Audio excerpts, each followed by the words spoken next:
Hi. We are. I'm much lighter than I was here a year ago. I listened to the tape. I was in a pretty grim place last year. And I'm much lighter, and I've let go of a lot, and I'm a lot happier. So you don't have 24 hours. You've only got a little bit of time here. So how do you want to use this broadcasting time? We're just playing with you a little bit, but going back to what was? No, I just wanted to say that open up. What I have a question is I had a miraculous landing in a parachute. I went over the trees. I landed so quietly with my eyes closed I thought I was dead. And you said, well, Ryan, you were praying before that. You noticed you were praying. And it was a big thing for me to talk about prayer, because what I've gotten from you over the past 10 years is if you're praying from a place of lack or need, you don't get what you're asking for. Well, here's the thing. You have a mix of vibration all the time that, let's just call it a mix of desire and belief. So if your desire is really strong, your belief has less significance in the mix. If your belief is really strong, it can outpower your desire. So it's a rare person that has a pure desire with no resistance in it. Even in the choosing of people that are coming to have a conversation with us, you've got desires and you've got beliefs, and we are taking all of that into consideration. How close are you in readiness to hear the answer to the question that you're going to present to us? Because a lot of people will say the words, but they're not in the vicinity of being able to hear what we are saying back to them, you see. And so most people do pray from a place of desperation, and that's why most people do not get immediate answers to their prayers. The best prayers to offer are prayers of appreciation. In that, there's no split energy, but it all works, and it's all right, and you're just doing the best you can and following the path of least resistance. And so let's not make any kind of big deal out of anybody trying to be in the perfect vibrational place. Just do your best to feel good, and it will all work out well for you. Yeah? Okay, so it's just to clarify, so it's not God answering my prayers, it's my dealing with my vibration at that point. It's you dealing with your vibration to put you in a place where that which you want to call God can answer your prayers. God is such a loaded word because it means so many different things to so many people. But there is an infinite intelligence. There is a source energy that is the culmination of all of the good that has been harvested from all of the life experience. There is a clarity and a well-being that is a powerful vibration. Now, man wants it to look different than it is, but it's a consciousness, it's a vibration that you feel. It's sort of like wanting to see love. Well, you can see demonstration of love, but you can't see love. Love is a vibration. You can see demonstration of it, but you can't see the vibration of love. It's like our favorite new question these days. We're putting it to you almost every time we get a chance to visit with you. If a tree falls in the forest and there's no one there to hear it, did it make a sound when it fell? And the answer to that question is no, because the ear is what translated the vibration into the sound. And without the ear, that translation did not occur, so the sound didn't happen. The vibration happened, but the interpretation of the vibration into the sound didn't happen. And so what we're getting at, the context here, is that which man wants to call God is a vibration that he must tune to so that he can turn that vibration to the experiences that he is looking for. Yes? Yes. Years ago, somebody on one of your tapes quoted scripture, and he said to love God with all your mind and all your heart, and you said that's all I'm speaking about. And it was unusual for me to hear scripture being quoted to you and you responding to it, and I just wanted some clarity on that. Well, there's a lot of vibrational accuracy in what you're calling religious-based content. We just basically said that in a whole different set of vocabulary when we said tune your frequency, tune yourself, broadcast all the time, broadcast the well-meaning, loving intentions that are you. There are lots of ways that man has tried to interpret over time his relationship with what is non-physical. And it's obvious that there is something more than what you've got going on. Just look around at what you've got going on. Just the fact that your earth spins in its orbit in perfect proximity to other planets has to let you know there's something more going on than human can accomplish. You're good, but you haven't scraped enough dirt together to launch a moon.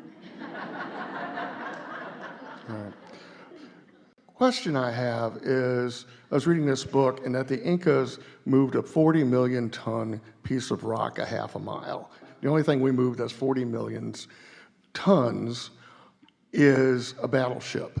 Did the Incas, are there certain laws of nature and physics that we don't know about that got lost in the past? There have been civilizations who have experienced things that you right now are not experiencing because their beliefs were in a place that accommodated them that your beliefs are not. Let's put it that way. We also want to say that there are all kinds of things that you're reading today that are coming from the vibrational version of what's going on. We find it interesting, and we're not sidestepping the question at all, because we want you to feel grounded in what you are understanding here. But we find it interesting that since you are extensions of source energy, we just explained that to you in the best description that Esther has ever been able to find. And as you stand in these bodies as extensions of source energy with a guidance system that helps you know in every moment where you stand in relationship to what you want.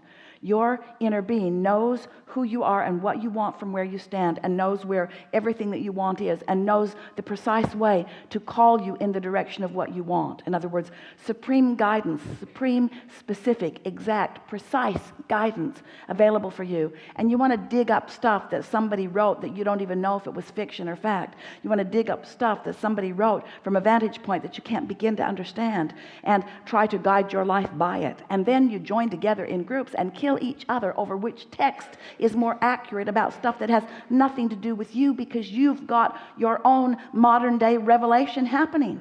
You're just not in the receptive mode of what's being revealed to you in relationship to what you want, and you've got your nose in too many other people's business, you see. So what we really want to say to you, without seeming like we don't care, is we don't care. There are much more important things for you to practice your airtime on than what somebody else did. Because, you see, we can talk to you all day long about what your point of attraction is, and we want you to shore up your point of attraction so that you can begin demonstrating who you are and how source is linked with you. And then sometimes you want to look at what others have done, and sometimes looking at the success that others have had shores you up. But often what it does to you is just make you think, well, they were doing something that I cannot do. And we say all of that is irrelevant to you, because here you are, the most leading edge creators who have ever lived, here in the most brilliant environment of contrast and variety, in order to give birth to desires that everything that has ever been created before, all of that source energy is pointed here with you to assist you in the creation of. If we were standing in your physical shoes, we'd get current. And by current, we don't mean even what is right now in terms of manifestation. By current, we mean what's in your vortex. Get current with that. Focus on that until you believe it and feel it and know it. Close that gap between what's vibrationally happened and what you've allowed to happen. Become current, you see. Now, I feel, for the first time since I've been talking to you for 10 years, I feel current with this, and I feel like I know what's going on, and I feel like I can look with anticipation. I'm happy where I'm at, and I'm anticipating things getting better. Good. So the first time, and I didn't know it until I experienced it now. Yeah. It's because words don't teach. Right. So thank you. Really good. Really good. Yeah.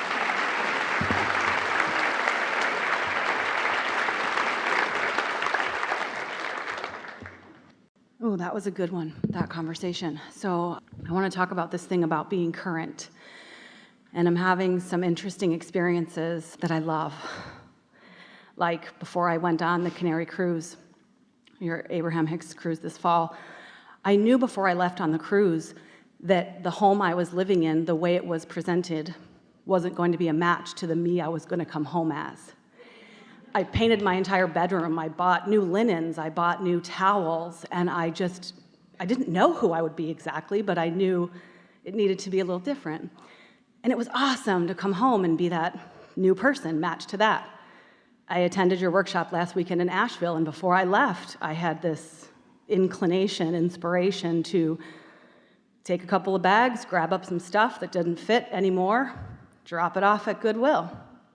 These things where I can see who I'm about to be. So, what's going on? I love it. I'm good with it. But is there something that I could understand better about that? Well, what you are amplifying here, and this matters a lot, is the perspective shift. Shift isn't quite the right word.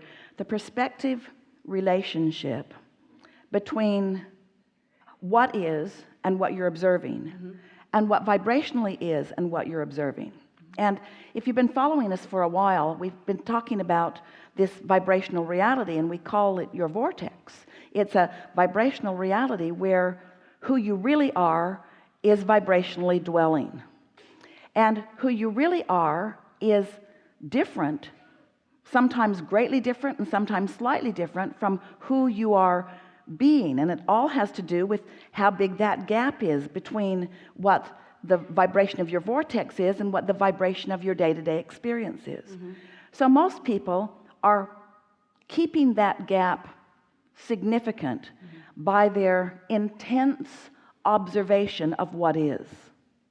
It is literally like calling what is past tense and what's in the vortex present tense. And you can't focus on past and present at the same time. Now, we know we're asking a lot of you. In fact, you think we're asking even maybe more than we are asking. We're not asking you to ignore your present tense. We're just asking you to put more emphasis on what's in the vortex. Give the vortex more airtime. Well, the vortex is less satisfying for most humans because you can't see it, hear it, smell it, taste it, touch it. You can feel it. Yeah. The vortex is an emotional experience. The now reality is a see it, hear it, smell it. So just for clarification, let's call what is conditional and what's in the vortex unconditional. So let's say that there's a condition that you want to change. Could be a bodily condition, could be a relationship condition, could be a financial condition, could be a world condition. There's a condition that you would like to be different than it is.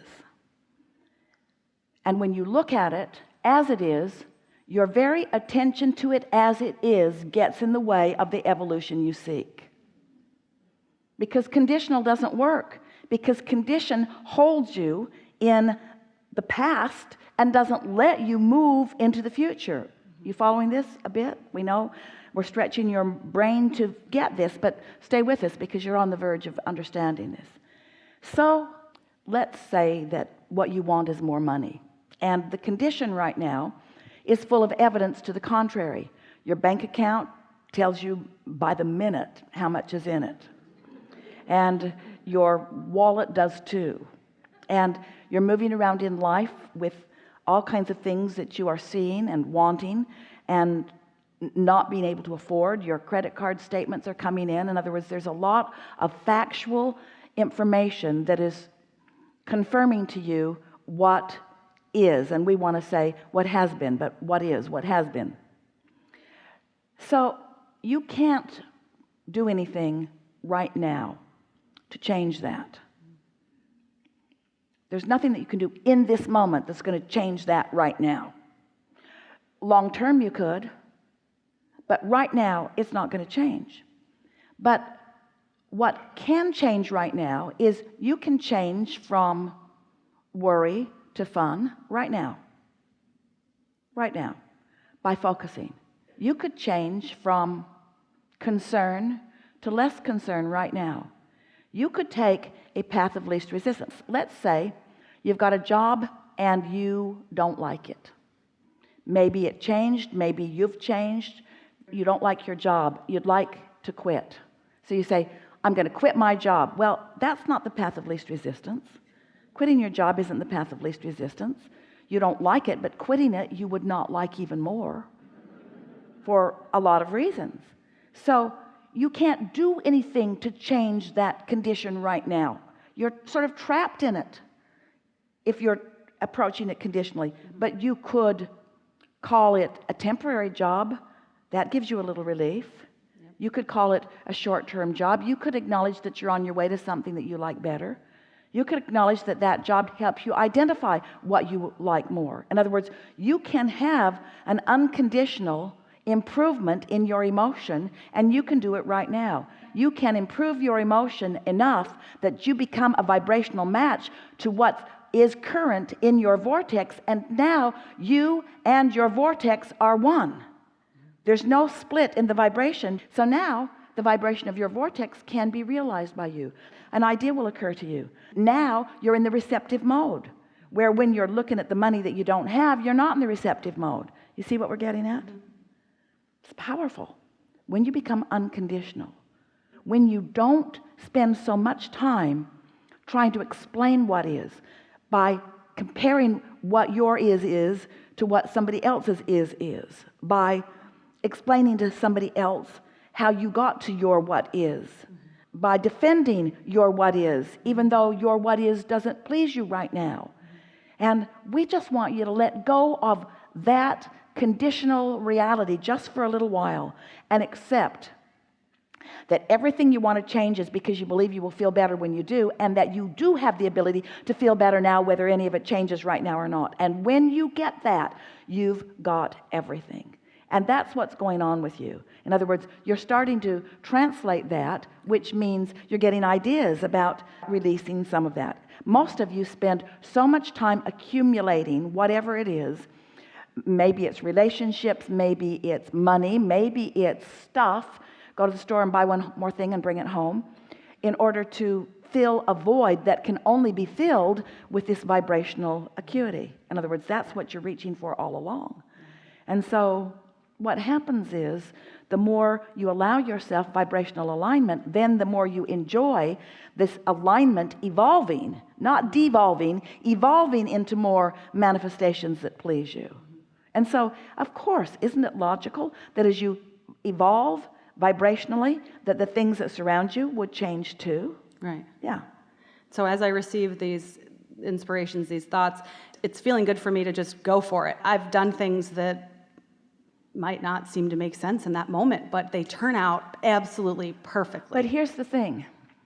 We want to clarify the statement that you just made, and we want you to understand how it can help you and how it cannot help you. Okay. It's making sense to you because you're receiving the inspiration of it. But when you play it back through the lens of other people, then it doesn't make sense to you. Right. Well, don't do that. Yes. Okay. Because that's what holds you in patterns that aren't serving you. Right. It might not make sense to the old you who really spent a long time looking for that and finding it and bringing it home and really liking it. Yes. But it's not a vibrational match to the current you. Thank you. And you got to be current or you're not whole. You got to be current or you're not in sync with the whole of who you are. You got to be current or you're not the extension of source energy that you mean to be. You got to be current. You got to be vibrationally current. And when you are vibrationally current, all kinds of things that felt meaningful to you because they were filling a void or shoring something up become unnecessary, and they easily fall by the wayside.